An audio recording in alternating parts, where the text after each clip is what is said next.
Hello everyone, it's Jasmine and welcome back to my channel. Today's video is going to show you all kinds of techniques using heat transfer foil. So I have a total of 10 cards in this video, and I don't go through all of the details step by step, but I do show you how I got the foiling done. So I'm going to start with 3 different dies. 2 of these are called cover plate dies, and then 1 is a standalone butterfly die.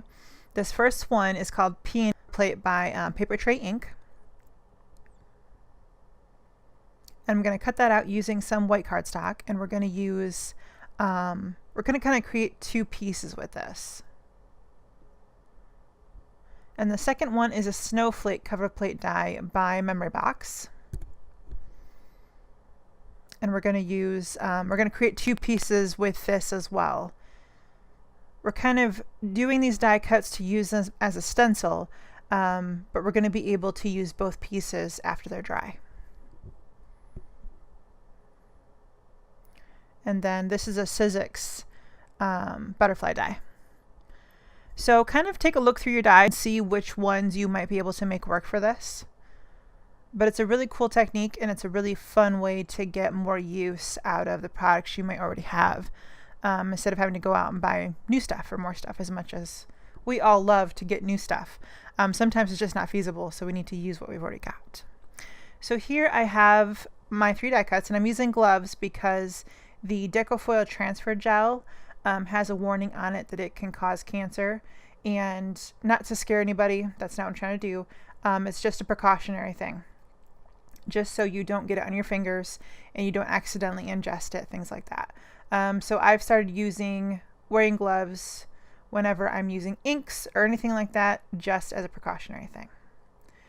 So I've got a little bit of removable adhesive on the edges of the peony die cut, and then I'm going to use some Tombow Mono Multi Glue in tiny little dots on the back of the snowflake one and the butterfly. And I like to use the Tombow because if you let it dry, it becomes repositionable, whereas if you stick it down when it's wet, it becomes permanent. So I just add lots of tiny little dots behind it and wait till it's dry, which takes maybe 10 minutes. Super tiny little dots don't take hardly any time at all. So let it dry and then stick it down to your cardstock and you're good to go.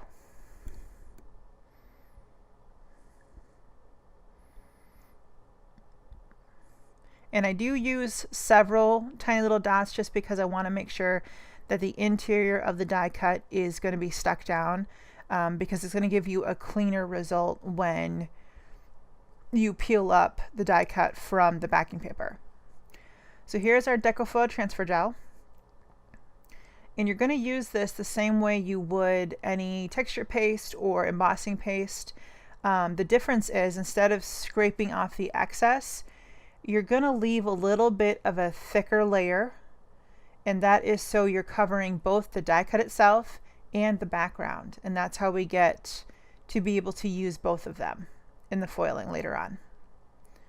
So you want to spread it over the entire surface and doing your best to get as even coverage as possible. It's not going to be perfect, but that's okay. And don't leave, after you've got the gel spread over your paper, don't leave it on there for a long time before removing it, because the longer the moisture sits on it, the more likely it is to kind of tear or fall apart. So you want to use a good quality cardstock when you're doing this, just to kind of ensure against any kind of damage that could happen. So as you can see, I kind of pulled those 2 apart, no damage, no problems, and then you let them dry. I let mine dry overnight just to make sure they were good and dry and that I wasn't smudging anything or losing any of my details. So here is the snowflake, and you're going to see that I add a darker ink to this background later on. So if you want to avoid using inks on it, you can do this on black cardstock as well, and that will help the snowflake pattern to show up better. I wanted to use a blue variegated foil on this, and I thought it would show up better than what it actually did against this kind of cream color cardstock I used for the background. So it's the hindsight 2020 thing. But for the butterfly, I plan on using black cardstock. And this is a great technique for you to experiment and just see what works and what you like. And this piece was a lot of fun. This is actually one of my favorites, is this butterfly I'm doing right now. The background turned out just awesome. So you can see I applied it a little bit thick, and that's what you want to do. So I'm just using some scratch paper. You want to make sure that anything that's printed on the paper is on the outside and it's not touching your foil, because it will transfer. I found that out the hard way. So I am using a swingline laminator, and I got this on Amazon. It was like $18 or something. And now you can find these at like Target and Walmart and Meijer, wherever, whatever department store you shop at, you can probably find one for relatively inexpensively. You don't need a super expensive one. Like I said, this was 18 bucks. And then the foils I've got are deco foil they're called watercolor amethyst and watercolor lapis. And those are, okay, so this purple one right here, that is the amethyst, excuse me. And then this blue one to the right is the lapis. And then I'm going to use this Gina K Fancy Foils, and that is called Blue Stars, or Brilliant Blue. That's what it is, Brilliant Blue. And then I also have some Mink Champagne Foil, which is kind of a light matte gold. It's really pretty. So you want to make sure it's heat transfer foil, because we are using a laminator. They do have glue transfer foils and other kinds of foils that are meant for different things, and I don't want to say that you can use those because I don't know. All of these ones that I'm using in this video are heat transfer. I love how it turned out, and you can use the other piece. We're going to use the other piece, the piece we're peeling off, if I can talk. We are going to use that, so keep it. So there's the amethyst watercolor I'm going to use.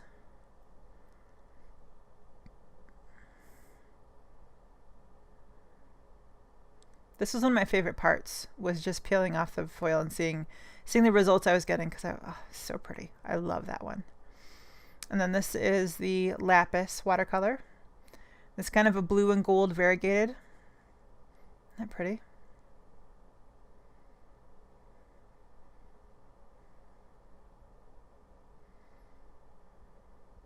And then this one is the Mink Champagne. We're going to use both of those too. So with all of the foils, and if you want to call them leftovers, I got 10 cards out of this project. So I decided to see if I could make this peony cover plate into a Christmas card. And I really liked how it turned out. So what I did was I took some Stick-It sheet adhesive and I applied it to the surface of some red glitter cardstock. And this was a little bit fussy. I did have to really baby it to get the Stick-It to adhere to the glitter surface. So I would burnish it with my bone folder, peel a little bit off, burnish it, peel a little bit off. So it was a little bit fussy, but it did work out in the end. So I took that peel off foil that still had the design on it, which was really pretty, and took my bone folder, burnished that over the top, and smoothed out any air bubbles. It was really easy. It was a lot easier than I expected, to be honest with you.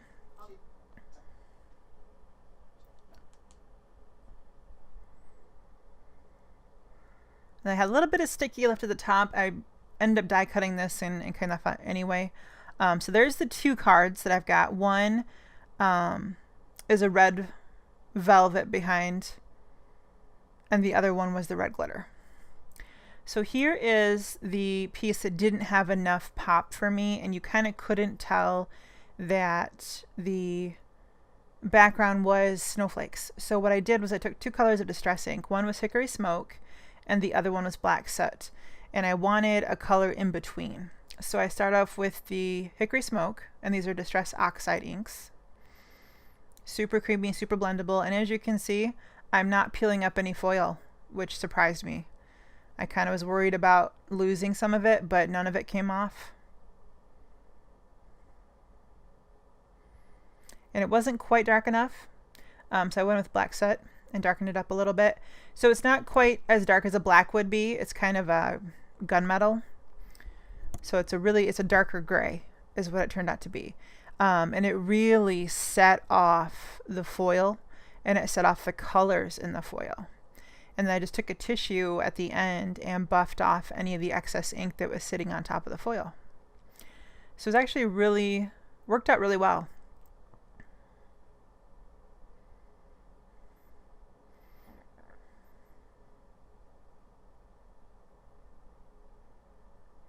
Just taking a tissue and buffing off any of that excess ink off the foiled surface. And then I used purple tape to wrap around the back side, because this is already on a card base, to kind of take that off. And so here's all 10 cards completed. I've got some different die cuts for my sentiments on the Christmas ones. And this is the leftover, if you will. And then for this one, I have it put against some bronze colored foil. And there's the 2 red and gold ones.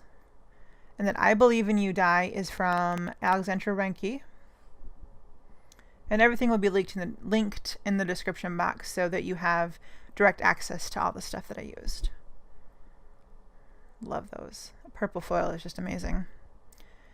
And then with these butterflies, this is a color burst background that actually my 7-year-old nephew made. And it's just been sitting in my studio for a while, so I decided to use it on a card. And then this is, oh, I just love that. I love the distressed look of that. It's so pretty.